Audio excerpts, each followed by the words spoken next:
Sometimes it feels like we're losing everything: the educational system, much of the media, and the left in politics. They can't face up to true realities. Indeed, Sir Keir Starmer, leader of the Labour Party, when he's asked, what is a woman, can't give a definition. He was asked, can a woman have a penis? He wouldn't give an answer. And we see the same across much of America too.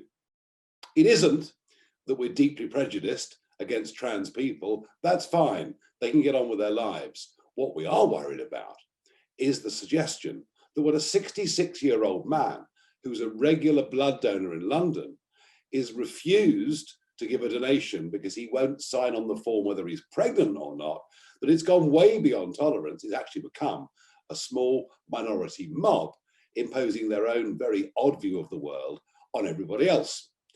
And none stranger than Leah Thomas.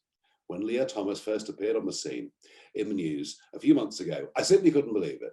Leah Thomas, who had been a man and a swimmer and was ranked around about 500th in the world. But Leah suddenly becomes a woman. Leah is 6'3". Leah has been through male puberty. Leah has a completely different bone structure to all of the female swimmers Leah's competing against. And it struck me as being mad. And I thought maybe we just reached that moment when common sense would start to break through. Full marks to Sharon Davis. Sharon Davis, the former Olympic swimming silver medalist, and she's spoken out vociferously on this, and rightly so.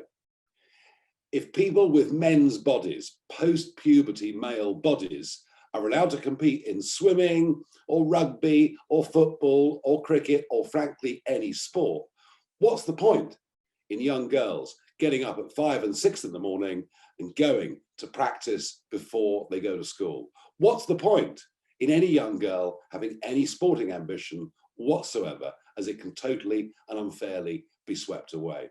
And I always thought the power of this argument might just win. Well, fellow happy warriors, and I say that because we mustn't just say the whole world's gone to hell in a handcart. We can win these battles when the silent majority actually allows itself a voice.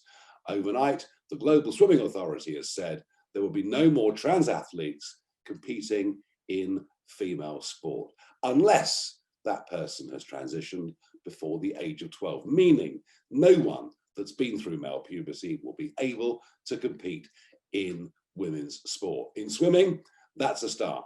Athletics is pretty close, and we're going to need very quickly to start thinking about this across other categories. What World Swimming will do is to create a separate category, but quite how many people will enter that remains to be seen.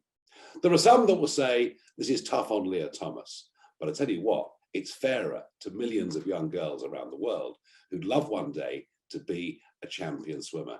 It's a victory for common sense. It shows the tide against woke is beginning to turn. So to all of you who don't keep quiet, to all of you who do speak to your MPs, who aren't afraid to say, whether it's down at the local pub or wherever you go, for all of you who want to stand up for common sense and decency, it's a great day for women's sport. And I think actually a great day for women's rights too.